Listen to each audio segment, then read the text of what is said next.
Starting May 14th and running to May 20th, casual beer drinkers and enthusiasts across the United States will raise their glass to celebrate craft brewers and home brewers during American Craft Beer Week, which I like to say ACBWA.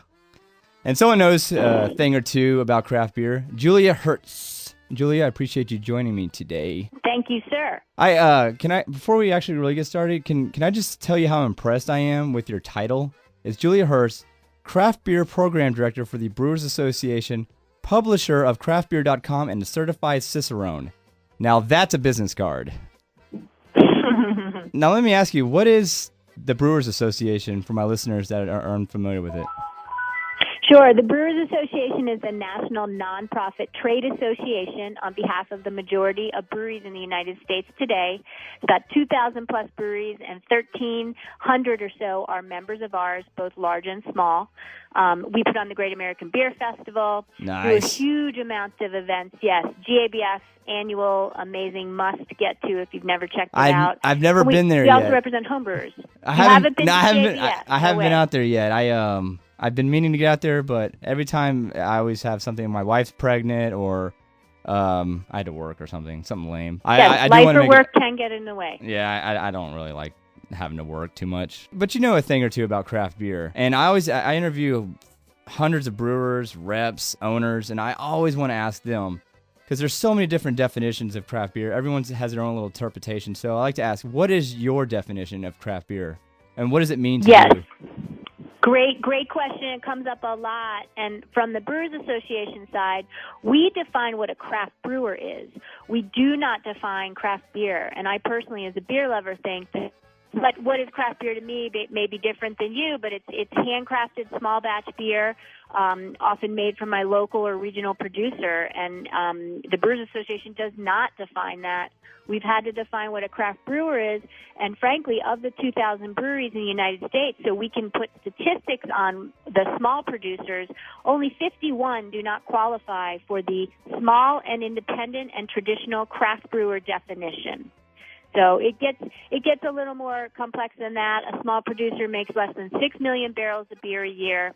They're independently owned, and they basically use traditional ingredients.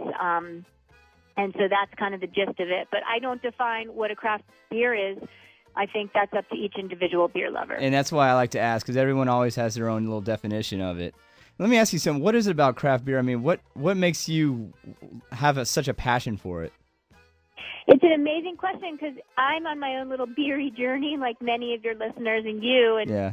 How do we get open and predisposed to that? I'm a proud cross drinker. I like to use that term. I appreciate other fermented beverages as well, in moderation. I'm a petite woman. I love to sip and taste. It's all about the flavor to me. Absolutely. So and to me, I think that's where it comes down to is flavor, forward beers. And then also, I like to support my local businesses and know a little bit more about who's behind who makes certain things that I consume. And I can find that easily out pretty much about any craft beer in the market today. Now, you said you're a cross beer drinker. Was there one particular beer that you had one day you were like, wow, this is amazing. I want to drink more of this?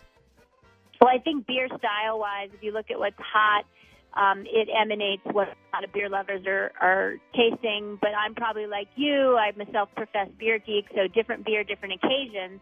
Although the more I sample and the more I taste, whenever I find my way back to an India Pale Ale or an IPA, I feel like I found home.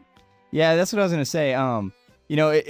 So people are married to their beer, their particular brand. They've been drinking it for 20 to 40 years, and that's the only thing they want to drink. And sometimes it's a little difficult to say, hey, look, there's other stuff out there, but how can people, how can I or my, other people out there who are interested in promoting craft beer, how can they change their friends who are, married to a particular brand going, hey, look, try this, see if you like it? Right. Great question. One of my favorite answers to that is twofold. One, either host a tasting at home. And for that friend or a group of friends that you want to turn on to this and have them understand what you're so excited about with craft beers. And we have resources on craftbeer.com with tasting mat, a full checklist of how you can have a diverse tasting. And that's really a great way to dive in, because I think once you finally open your mind to what you're tasting and not just being persuaded by, say, marketing or branding behind the beers, you get a little bit more into it. And then the second option is go to your local brew pub. There's 1,000 brew pubs today in the U.S. of the 2,000 breweries, and ask for a sampler tray. And get that friend with you who's not necessarily into beer to go through that sampler tray with you, and not only have them taste them one at a time and compare them to each other, but have them taste them with their eyes closed. And when you taste with your eyes closed, you take away preconceived notions of, oh, this beer is darker, therefore it must be too roasty or too over the top big in body. And you become more open-minded that way when you, I think, sample and just experiment with beers next to each other. You know, that's a great point. I like how you said that you have a tasting, because last summer we started what we call our beer summit, and we invited our listeners to come out, and we chose 5 different styles of beer.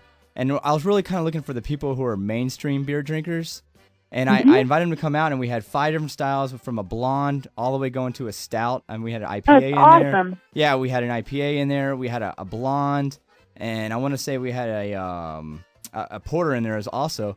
And, you know, we went down and we're like, hey, we tried this beer, and then this is what you're supposed to be tasting. And today I still get people calling me and emailing me going, you know, I was drinking this beer for so long, but I tried this style, this IPA. I love it.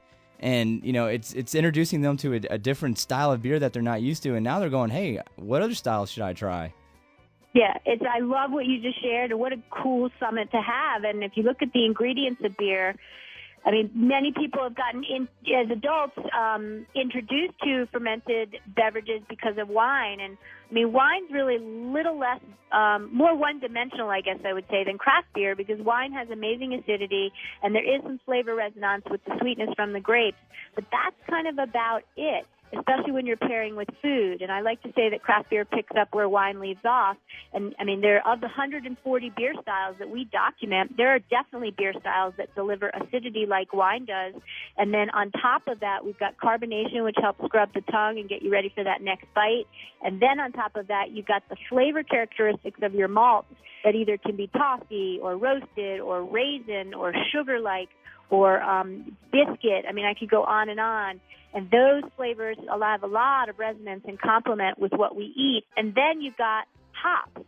And hops have flavor in the beer, and it also has resonance with the food you eat. And then there's also the bitterness of hops, which help kind of nullify the richness of food. So there's an incredible amount of diversity out there when you start tasting different beers, and then you add the dimension of pairing different craft beers with different foods.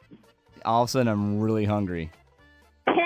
I am too. No, I love it, because I think the food pairing is really great. I mean, I love having a nice IPA with some spicy seafood, or a nice stout with a good dessert. It's really, because people think when you food pairing, they think of wine, and that's the only thing. And then when I tell them, like, no, you can pair beer with food, they're like, what? They haven't even heard of such a thing. Yeah. So and it's going on in a lot of restaurants too. Probably you could tell me in your neck of the woods who's the hot spots that gets it. And restaurants are starting to proudly present craft beer and food pairings, and that's a beautiful thing.